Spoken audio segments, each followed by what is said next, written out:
6 Monate Georgien und ihr sagt nicht mal für Geld zurück nach Deutschland. Ja. Richtig. Krankenschwestern haben gesungen an meinem Bett. Unglaublich. Was uns natürlich noch auffällt und extrem gut gefällt, ist die große Sicherheit. Und die Leute lieben die Deutschen. Ne? Sie lieben die Deutschen. Oh, ja. Also kommen wir gleich nochmal drauf zurück. Ich würde jetzt gerne mal in euer altes Leben reingehen. Okay. Ihr vielleicht sagt ihr einmal kurz, wer überhaupt seid und was ihr in Deutschland eigentlich so gemacht habt. Ich bin Marion, ich komme aus Leipzig. Ich war zwischendurch 20 Jahre in Köln, 2 Jahre in England und es hat mich zurück nach Leipzig getrieben und dort habe ich die letzten 10 Jahre gelebt, zusammen mit meinem neuen Mann Jürgen. Ich bin Jürgen. Ich komme ursprünglich aus Köln, bin dann mit Marion irgendwann nach England, was gerade erwähnt, ne, die 2 Jahre in England, in Cambridge gelebt und gutes Englisch gelernt und dann nach Leipzig. Und wie gesagt, die letzten 10 Jahre so haben wir dann in Leipzig verbracht. Okay, also hat dich quasi die Marion in den Osten verschleppt. Und jetzt vielleicht noch tiefer in den Osten.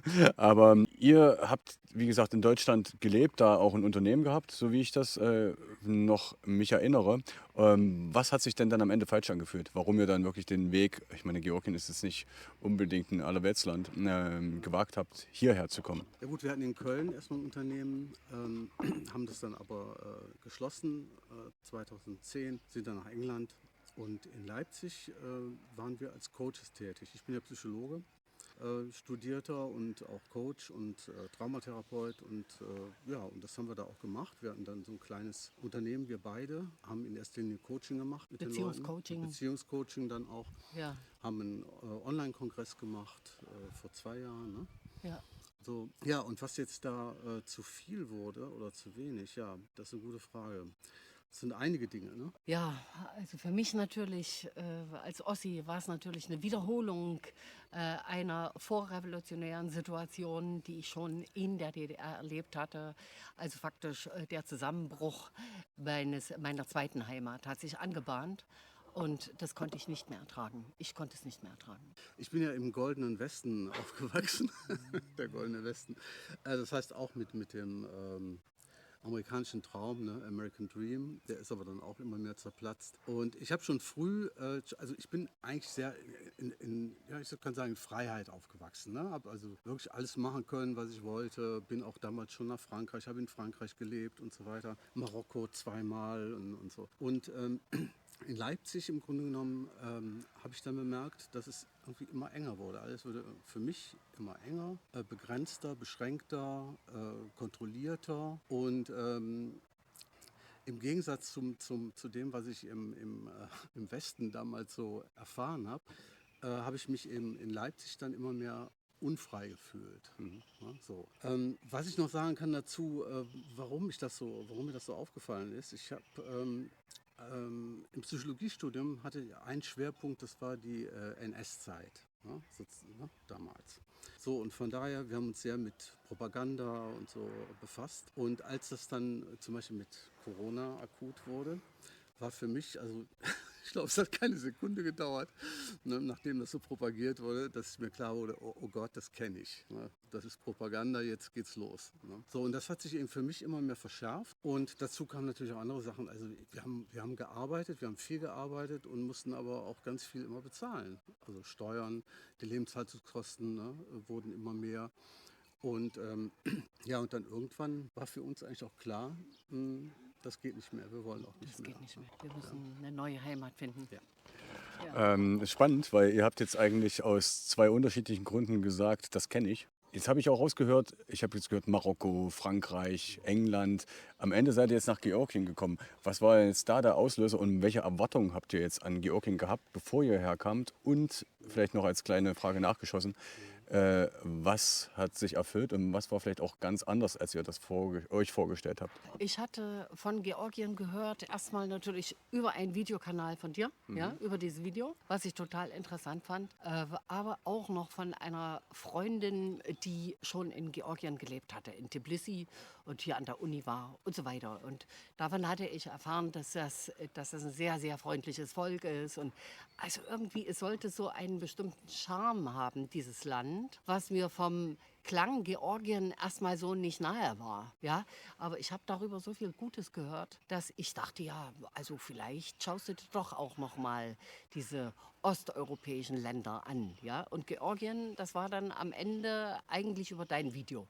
Ganz klar, über dieses Video. Ne? Das hat mir so die Sache nahegeholt. Natürlich auch wegen guter Lebenshaltungskosten. Ne? Das war natürlich auch ein Punkt. Aber dann hätte er auch Serbien nehmen können und so weiter. Aber am Ende war es doch ja, deine Empfehlung oder so, dass wir dann am Ende hier gelandet sind. Und ich bin sehr froh darüber. Ja. Und Jürgen? Ja, wieso Georgien?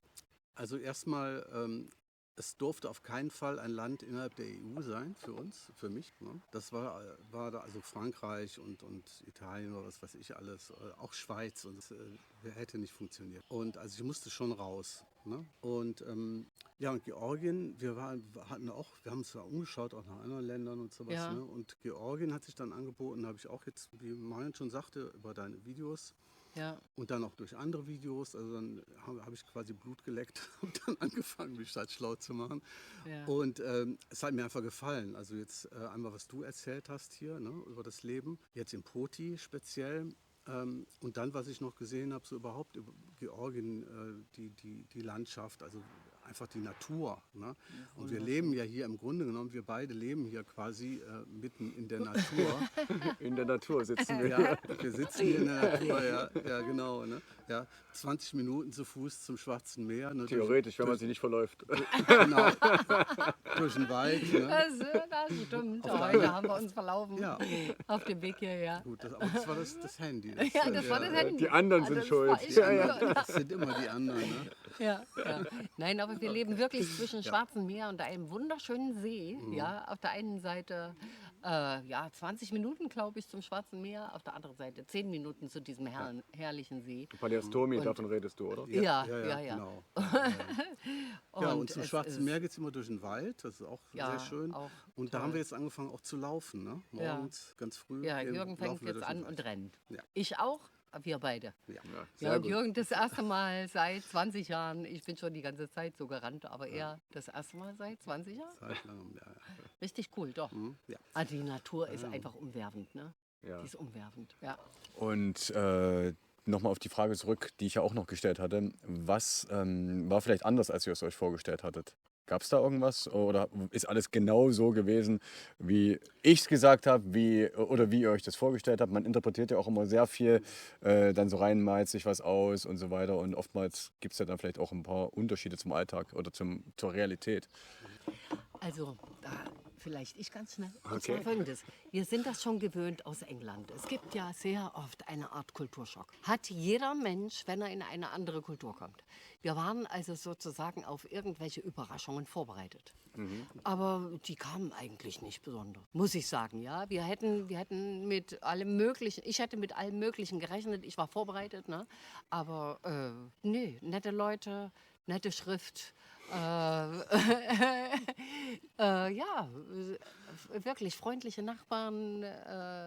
Ja, eventuell, was ich jetzt etwas schwierig finde, schon Georgien hat ein Problem mit seinen Hunden. Das muss man wirklich sagen. Es gibt einfach viel zu viele freilaufende Hunde. Da denke ich mir, das müsste eigentlich angegangen werden als Regierung. Ja, ja. Und Jürgen? Ja, also was ich erwartet habe, gut, also was mich überrascht hat, war die Ernährung. Also das, was hier so zu essen gibt, fand ich erstmal sehr ungewöhnlich. Ja gut, ich habe mich jetzt an einiges gewöhnt, an anderes auch nicht, aber das ist auch okay.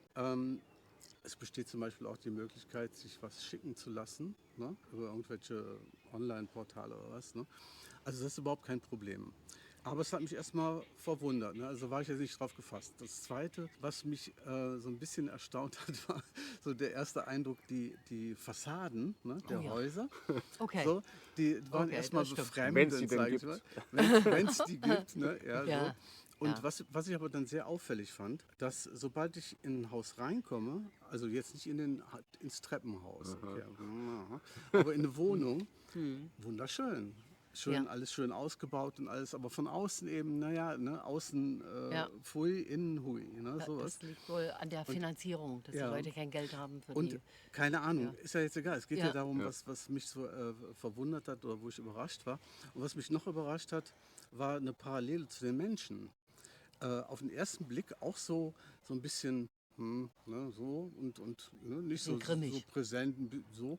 Und dann Bisschen in dem grimmig. Moment, wo ich aber den Kontakt kriege, sind die total offen, freundlich, herzlich. Ne? Also Ja, völlig, ja. das war für mich so eine so ein Äquivalent zu den Wohnungen und zu den Fassaden und den Ja. Innenräumen. Ne?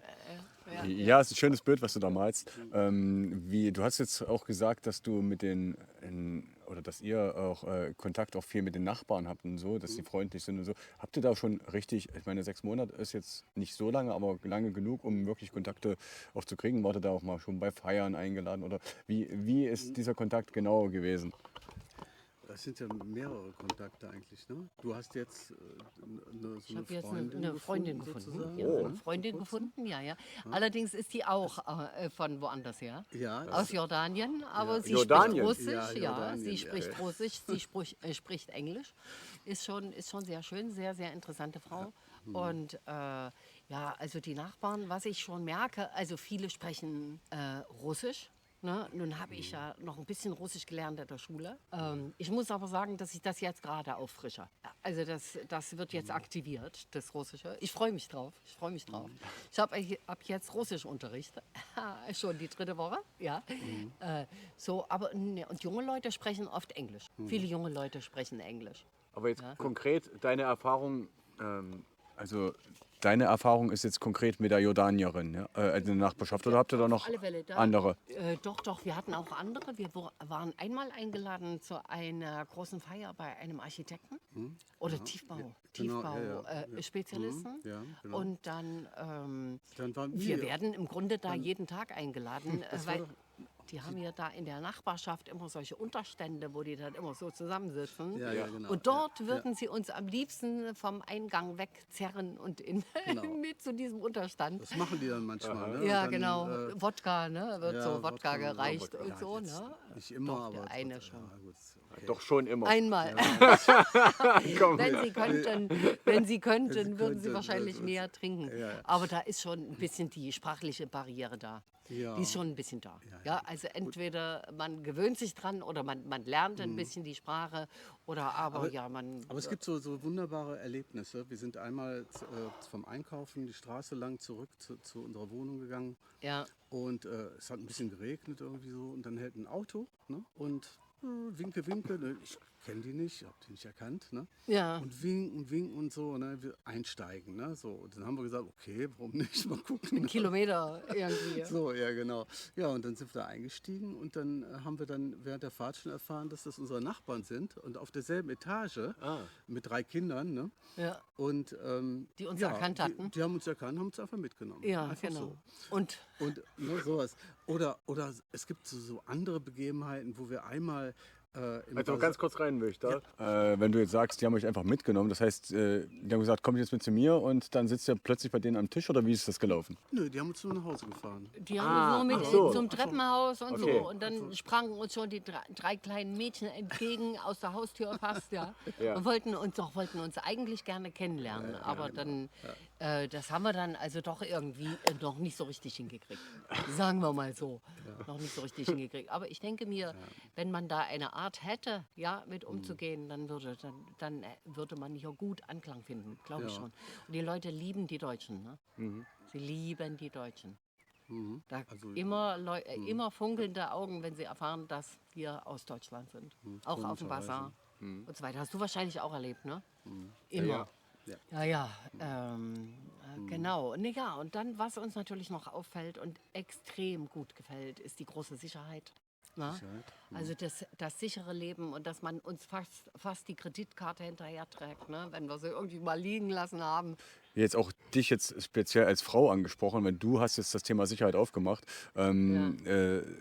Ist jetzt vielleicht in anderen Ländern oftmals ein Thema, wo viele Deutsche auch Angst vor haben. Auch eigentlich bei Georgien ist ja auch, denke ich mal, jetzt in den allgemeinen Vorstellungen der Deutschen jetzt nicht unbedingt das Thema Sicherheit als positiv zu erwähnen, sondern eher, okay, da wirst du auf der Straße weggefangen oder was weiß ich. Also du als Frau hast keine Angst, du sagst, dir wird die Kreditkarte hinter. Also wirklich, ist wirklich passiert. Wirklich, wirklich. Ist mir wirklich passiert. Mir wurden auch Gemüsebeutel hinterhergetragen, die ich im Bus vergessen hatte. In der hintersten Reihe, der Nachbar vor mir hat noch mal geguckt, hat mir die Gemüsetasche vorgetragen. Ja?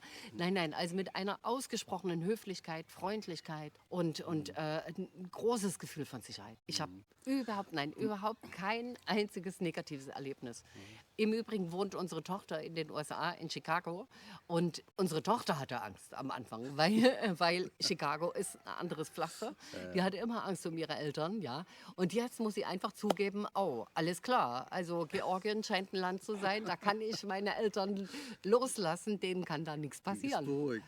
Wirklich Aber sehr, wir sehr sind, ja, freundlich. aber wir sind auch Keinerlei beruhigt Probleme. irgendwie. Also mir ist noch eingefallen, wir waren einmal im Bazar einkaufen. Warte mal kurz, Jürgen, wovor du nämlich nicht sicher bist, ist die Mücke. Okay. Okay. Okay, gut. Sorry.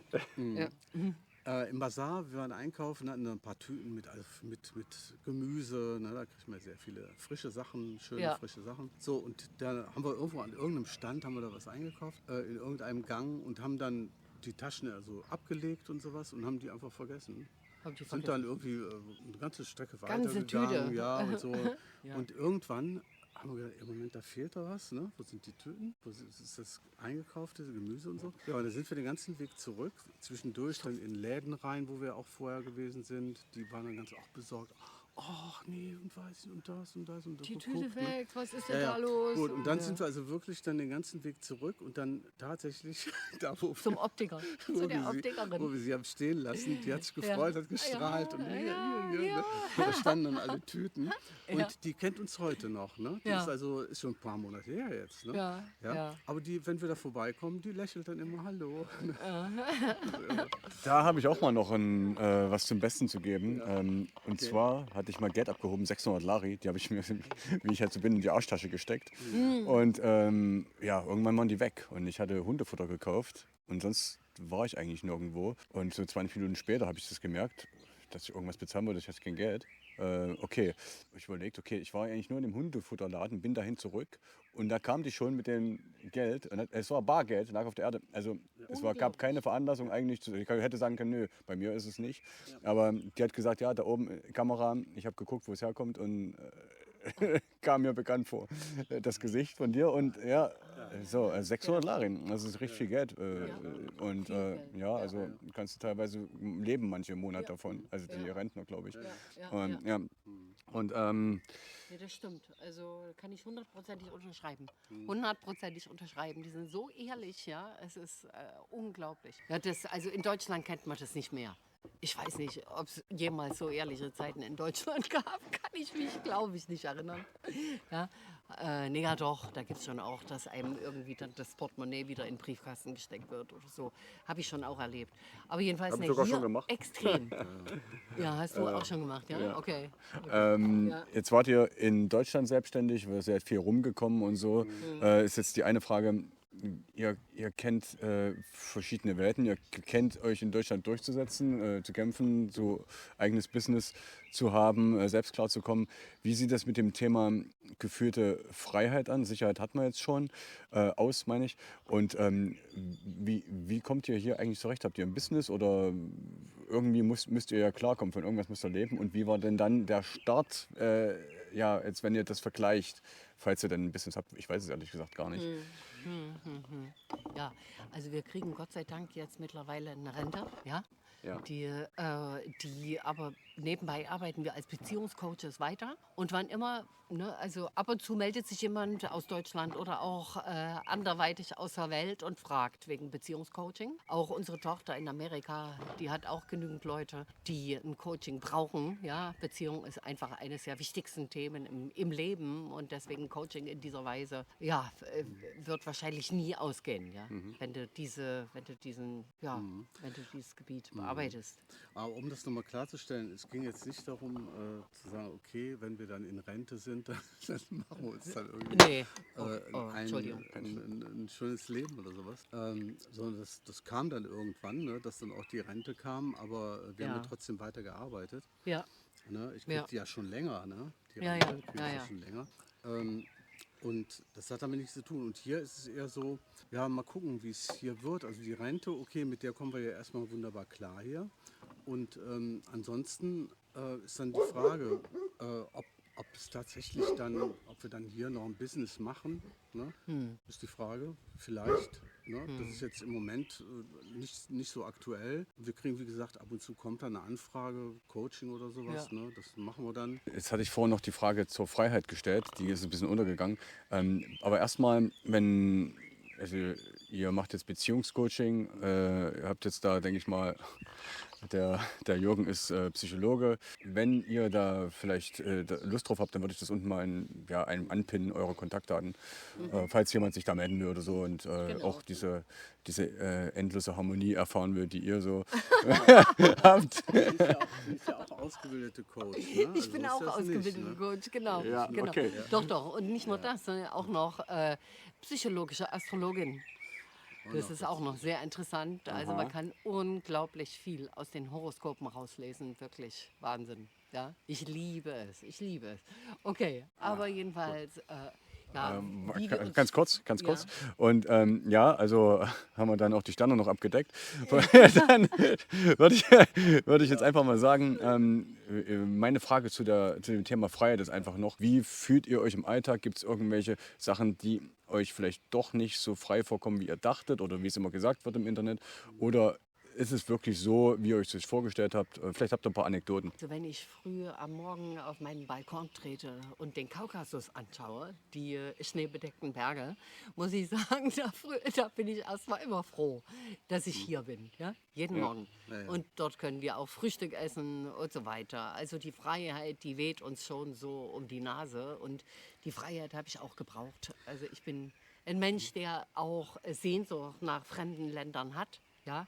Und das nährt mich, so. Nun, ob das natürlich immer so ist, das weiß ich nicht. Und sicherlich werde ich auch irgendwann mal nach wieder Amerika fahren und dann vielleicht nach Thailand oder so. Aber ich habe schon vor, so ein bisschen zu reisen. Und Georgien wird hundertprozentig immer wieder ein Standbein sein. Immer wieder ein Land, wo ich einkehren werde. Ja. Freiheit, ja. Also für mich, ich erlebe die eigentlich so im Alltag. Einfach wenn ich draußen bin und zum Beispiel einkaufen gehe oder durch Städtchen laufe oder sowas. In Deutschland ist Betrieb, ist immer Betrieb, Hektik, auch manchmal richtig Stress oder so. Die Leute erscheinen auch sehr angestrengt. Und hier ist es irgendwie so, wenn ich jetzt zum Beispiel in so einen Supermarkt gehe einkaufen, die scheinen sich zu langweilen. Die hängen da eher so rum. Also manchmal muss man gucken, Oh Gott, dass ein sie- Kunde. dass sie erstmal die Beine wieder gar nicht in meinen Plan. Genau, die Beine wieder vom Tresen nehmen oder so. Ja, Genau. und dann, aha, okay, Kunde, was will er denn jetzt? Und so. Ja, ja. Und es dauert eben auch. Also das heißt, wenn man dann an der Kasse steht, das kann dann schon sein, dass das ein bisschen dauert. Ne? Ja. Und einfach, weil die sprechen dann noch, die quatschen noch, unterhalten sich noch oder irgendwie genau. machen das alles sehr gemütlich und sehr, also manchmal betont langsam. Aber also mir gefällt das. Mir nimmt das auch einen Druck. Ne? So, ich kriege dann auch so das Gefühl, ach ja. Ne? So Leben kann schön sein, ne? Und langsam. Ja, alle 5 mal gerade sein lassen und sowas. Ja, also Ja. wirklich. Und also es ist irgendwie so ein Lebensgefühl, das entspannt, würde ich sagen. Das ist nicht immer so, bestimmt nicht immer so. Und was mir aufgefallen ist, es gibt ja hier keine Sonntagsruhe oder sowas, ne? Sonntagsruhe oder Wir Feiertags arbeiten oder eigentlich sowas. immer. Ja, wenn die Immer. Lust haben, arbeiten die auch sonntags, da wird die Schleifmaschine angeschmissen oder sonst was. In Deutschland würde mich das unglaublich nerven, wenn da der Nachbar plötzlich anfängt zu sägen oder zu hämmern. Und hier sowas nicht, am oder was? Sonntag. Nee, das ist ja das Komische. Ich registriere das, aber das ist für mich irgendwie, die machen es einfach. Das heißt, man macht es einfach Ja. Okay. und muss sich nicht halten an irgendwelche komischen Regeln. Ja. Hier stört mich das nicht. Jetzt sind wir hier in Westgeorgien am Schwarzen Meer. Georgien ist sehr klein, hat aber 6 Klimazonen zum Beispiel, ist sehr vielfältig. Habt ihr denn außer Westgeorgien schon mehr gesehen von Georgien? Oder ich meine, 6 Monate ist nicht lang, man muss sich erstmal einleben. Oder habt ihr euch jetzt erstmal nur um Poti und Umgebung gekümmert? Erstmal nur Erstmal Poti nur und Umgebung und Poti, Batumi. Noch ein bisschen Batumi. Batumi und Kutaisi. Kutaisi. Ich war in Kutaisi im Krankenhaus. Oha, erzähl Ja. mal. Ja. Ja, naja, ich hatte leider Gottes hier einen Nierenstein und das war ein sehr, sehr unschönes Erlebnis, weil ich plötzlich fürchterliche Schmerzen kriegte und nicht wusste, woher es kommt. Und Jürgen hatte auch fürchterliche Angst um mich. Okay, da kam ich eben ins Krankenhaus, ne, und habe hier aber trotzdem 2 sehr gute Erfahrungen gemacht. Also ich wurde wirklich sehr gut behandelt. Die Ärzte waren super, das Krankenhaus, also das erste war nicht ganz so super, weil das war nicht ganz so spezialisiert auf diesen Fall, aber das zweite Krankenhaus in Kutaisi war extrem gut und total freundliche Ärzte. Ich muss auch sagen, dass mir sehr gut gefallen hat, dass hier die Hierarchie nicht so ausgeprägt ist. Also man spricht den Arzt mit Vornamen an, die Krankenschwestern reden mit Vornamen, die Ärzte an und so. Also sehr angenehm. Und bis in die Nacht um 11 kamen plötzlich Krankenschwestern rein und haben mir erzählt, wie glücklich sie sind, dass ich aus Deutschland komme und so. In der Nacht um 11, ja.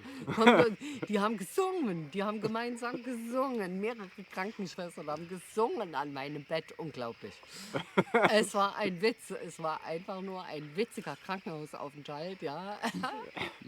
Also das würde natürlich in Deutschland nicht passieren.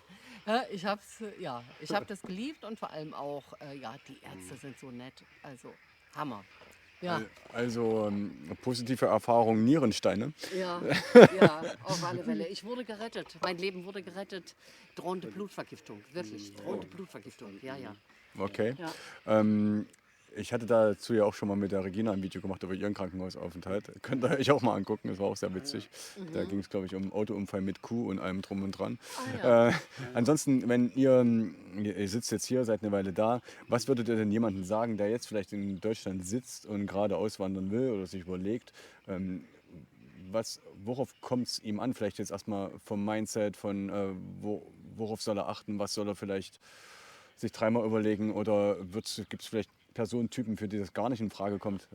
Das würde mich mal interessieren, wie ihr das seht. Vorher wirklich gut überlegen, ist es zum Beispiel Poti. Poti ist eine Kleinstadt, hat was Dörfliches, Ländliches. Wem es gefällt, super, ne? Also ich fühle mich hier wohl. Wir waren jetzt vor ein paar Tagen in Batumi und das ist schon ein bisschen größer, ne? Stadt. Und da habe ich auch gemerkt, oh, das hat auch was, das habe ich in Poti nicht. Ne? So ein bisschen mehr so ein städtischer Flair und sowas, so Straßencafé und sowas. Und da bin ich selber drauf gekommen, ne? Zu überlegen, Moment, wo gefällt es dir eigentlich besser, was brauchst du? Ne? Und ich denke, das ist eine ganz wichtige Frage, was brauche ich, auch in Georgien zum Beispiel, brauche ich da auch Stadtleben? Ne? Oder brauche ich ja eher so was Ländliches oder Dörfliches oder Kleinstadt. Ne? Das hat auch Vorzüge, natürlich. Ne? Sonst wären wir jetzt nicht hier, ne? Sonst wären wir schon längst woanders. Ne? Aber das finde ich ja sehr wichtig, sich vorher zu überlegen. Ne? Würdest du jetzt sagen, Batumi oder Poti, hättest du deinen Favorit oder ist es so ein bisschen unentschieden? Nur es ist quasi gibt unterschiedliche Vor- und Nachteile, die sich egalisieren. Ich denke, es gibt natürlich Vor- und Nachteile. Also ich würde auf jeden Fall jetzt nicht nach Batumi ziehen. Ich bleibe in Poti. Und ich kann mir aber gut vorstellen, dass ich vielleicht öfter mal nach Batumi fahre und da mal einen Tag rumlaufe und dieses Stadtleben dann mehr genieße. Es ist ja auch so, ja, wie weit ist es? Eine Stunde. Stunde Stunde. im Auto, ne, so ungefähr. Ja. Obwohl Außer heutzutage. Jetzt ist immer die eine Straße Stau, gesperrt und ich Ballaststoffe. das letzte Mal 3 Stunden gebraucht. Ja, genau. Also fahrt die nächsten Tage nicht von Poti nach Batumi. Ich weiß nicht, wie lange das noch dauert, aber Ja. ich sehe das übrigens ähnlich. Ich bin gerne mal in Batumi. Dann denke ich immer, oh cool. Und nach 2 Tagen denke ich mir, okay, ich will wieder zurück. Ja. Ist bei euch auch so? Oder? Genau, Ja, klar, doch. Genau, Doch. ja. Ja, und ich würde sagen, dass man halt vorbereitet sein soll, also man soll neugierig sein auf neue Welten. Ich glaube, wenn ich nicht neugierig bin auf neue Welten, dann brauche ich nicht aufbrechen. Also die Freude daran, etwas Neues zu sehen und zu entdecken, das ist das Nährende. Und es gibt viele Menschen, die diese Neugierde in sich tragen, ja, die das spüren. Und trotzdem ist es natürlich auch immer so, und wir sollten darauf vorbereitet sein, und wir waren darauf vorbereitet, dass wir natürlich auch was verlieren. Und zwar, wir verlieren eben natürlich auch eine Heimat. Ja? Wobei das ja nicht bedeutet, dass wir für immer unsere Heimat verlieren, sondern wir können ja jederzeit dorthin zurück und Ja. können das besuchen und so. Aber wirklich auch, dass es eben auch einen Verlust gibt, ne?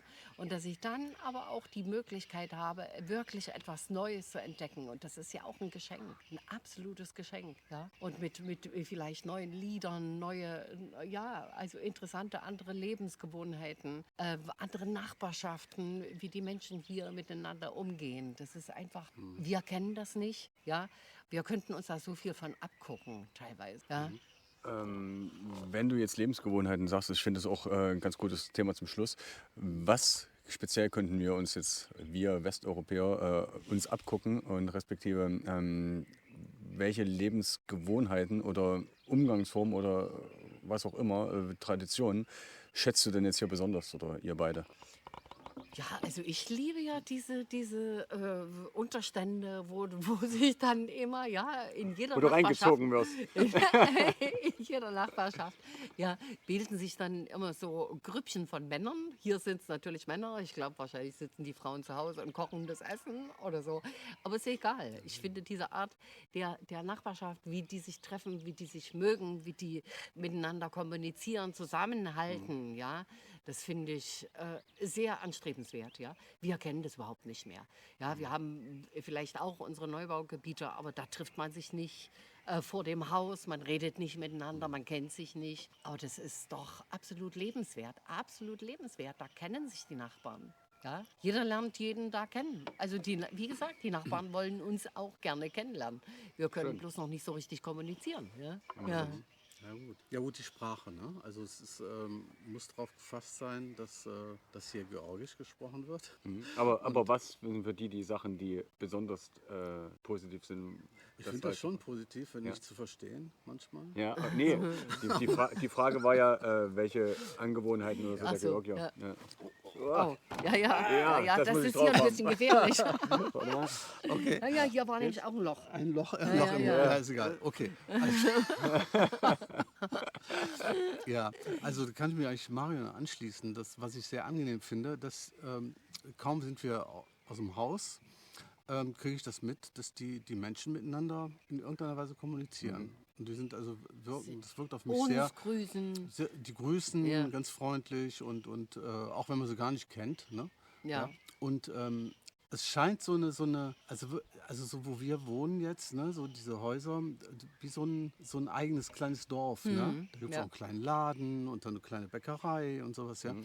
Und das ist so wie so eine kleine Welt für sich und wo die Leute eben auch einfach draußen zusammensitzen, quatschen. Ne? Sobald schönes Wetter ist, sind die da unten. Genau. Treffen sich Und das, die- und das kenn ich aus Deutschland irgendwie nicht, das ist aus meiner Kindheit vielleicht, aber aus Leipzig oder so kenne ich das nicht. Ne? Ja. Auch in dem Haus, wo wir gewohnt haben, ne? Das war eher so, ja, mal Hallo oder manche haben auch überhaupt nicht gegrüßt. Und also das ist was ganz anderes. Und da mal zusammensitzen, also Ja, nee, Ne? gab's nicht. gab es nicht. Ne? Gab's nicht. Ne? Ja. So. Ja. Schön, also so ein bisschen alte Welt. Falls ihr Fragen habt an die beiden, da sind sie nochmal. Schreibt sie einfach in die Kommentare rein. Macht's gut. Ja, Oder wir tschüss. können ja noch zusammenbleiben ein Mach's bisschen. gut und Ciao. danke an Gerne. Alex. Danke an Alex. Ja. Wegen seinem Kanal.